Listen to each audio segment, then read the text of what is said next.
नमस्कार। राम राज्य युवा यात्रा के 31वें दिन में आप सभी का स्वागत है।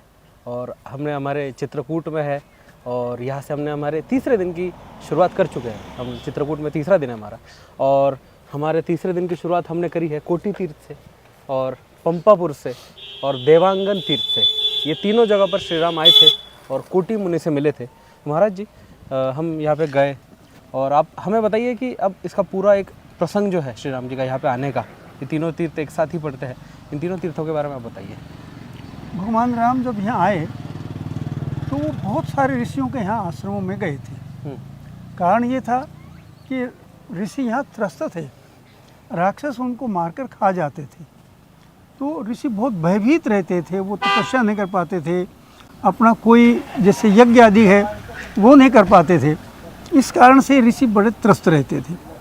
तो भगवान राम उन सब ऋषियों को आश्वस्त करने के लिए कि मैं अब आ गया हूँ, आपको किसी राक्षस से डरने की आवश्यकता नहीं है, इसके लिए भगवान राम ने पूरे क्षेत्र में भ्रमण किया था।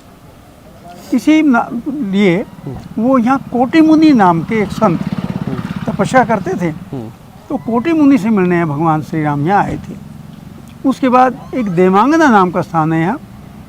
ऐसा माना जाता है, ऐसा हमारे पुराणों में भी आता है कि यहाँ इंद्र के पुत्र जयंत की पत्नी ने यहाँ तपस्या की। इसी कारण राम जी उनसे तो मतलब उस स्थल पे तो आए ही थे।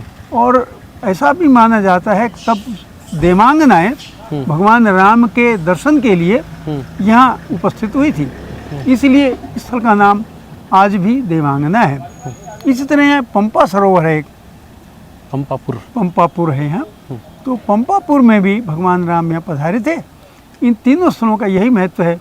आज भी बड़े सिद्ध संत यहाँ तपस्या करते हैं, लेकिन हम सबका दायित्व बनता है कि हम उनकी तपस्या में विघ्न पैदा नहीं करें। बार बार यहाँ नहीं आए, अगर उनके दर्शन करने हो तो दूर से दर्शन करें।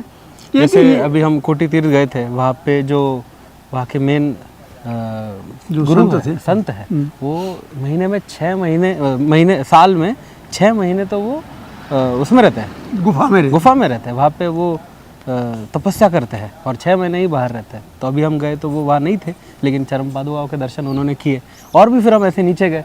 तो ऐसी ये रहा हमारा दिन था। दोस्तों नमस्कार, राम राज्य युवा यात्रा के 32वें दिन में आप सभी का स्वागत करता हूँ।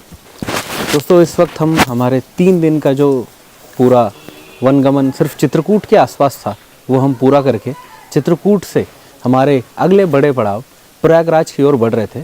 और उसी के बीच में हमने और भी कुछ स्थान है जहाँ पर हम जा रहे हैं। और मेरे पीछे आप बहुत सारे ऐसे बड़े बड़े पत्थर, छोटे छोटे पत्थर, कुछ टूटे हुए मंदिरों के अवशेष भी आप देख सकते हैं। और इसका मतलब यही है कि हम ऋषियन आश्रम में आ चुके हैं। ये ऋषियन धाम है, यहाँ पर बहुत सारी गुफा है, पुराने मंदिर है। और यहाँ पर जो मुख्य गुफा है उसके अंदर शिव जी की जो लिंग है, शिवलिंग है, वो स्थापित है। वहाँ पर भी अभी हमने जाकर दर्शन किया, उसका अभिषेक किया। और वहाँ यहाँ के जो स्थानीय लोग हैं उन्होंने भी पादुकाओं का भी पूजा पाठ किया। और ये वो स्थान है राम वनगमन पथ का जहाँ पर श्री राम जी ने पहली बार चित्रकूट में जहाँ से एंटर करते हैं, ये वो पहला स्थान है। जब वो अयोध्या से होते चित्रकूट आ रहे थे तीनों, तो उनको ये जो पहला धाम जो चित्रकूट में लगा था, जहाँ पर हमने आपको बताया कि सबसे अधिक वर्ष चित्रकूट में निकाले, तो ये वो पहला धाम था। तो महाराज जी नमस्कार। हमारे साथ रामावतार शर्मा जी है, तो वो हमें इसके बारे में और बताएंगे और विस्तार से इस जगह के बारे में। जब भगवान राम प्रयागराज से इधर आते हैं तो चित्रकूट का ये पहला स्थल है। ये ऋषि मंडल था, जो ऋषि मंडल से ऋषियन बना और ऋषियन से बिगड़कर अब ये ऋखियन हो गया है। ये कभी तप स्थल होता था। आज भी यहाँ 28 गुफाएं हैं जहाँ ऋषि मुनि कभी तपस्या करते थे, लेकिन वो सब धीरे धीरे ध्वस्त हो रही हैं। और अब उनका मुझे लगता है कुछ वर्षों के बाद नाम निशान भी मिट जाएगा।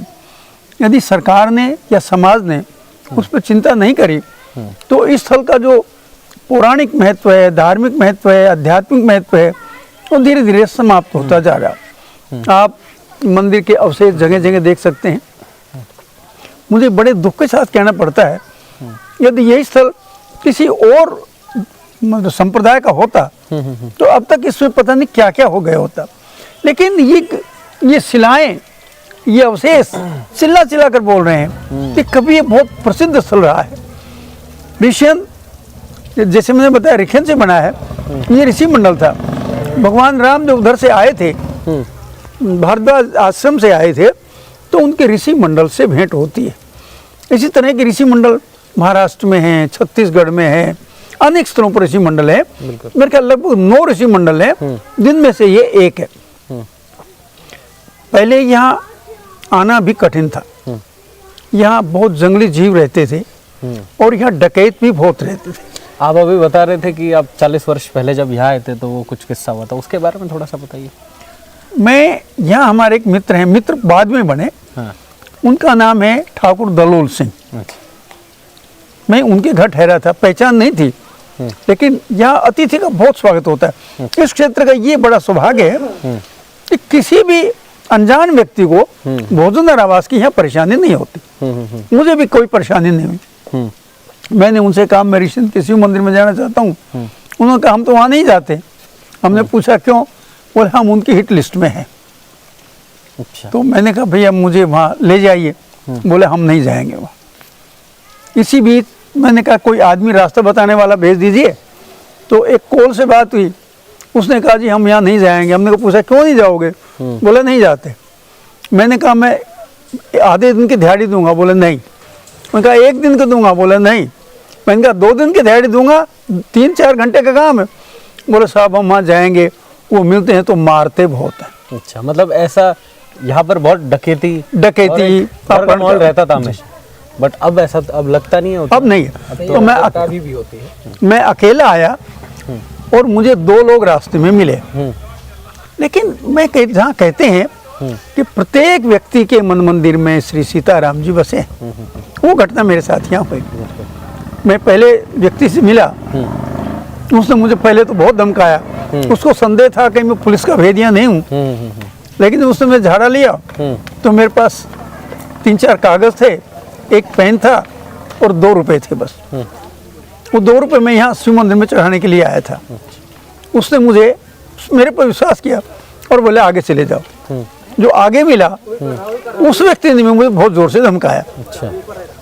जब उसे विश्वास हो गया कि मैं पुलिस का भेदिया नहीं हूँ और राम भक्त हूँ, तो उसने कहा कि आप मेरे यहाँ भोजन करके जाइए। अच्छा। अब भोजन बेचारों को क्या, उनका कुछ था नहीं यहाँ, बासी तुआसी 2 दिन 3 दिन का पुराना रोटी पड़ी होती।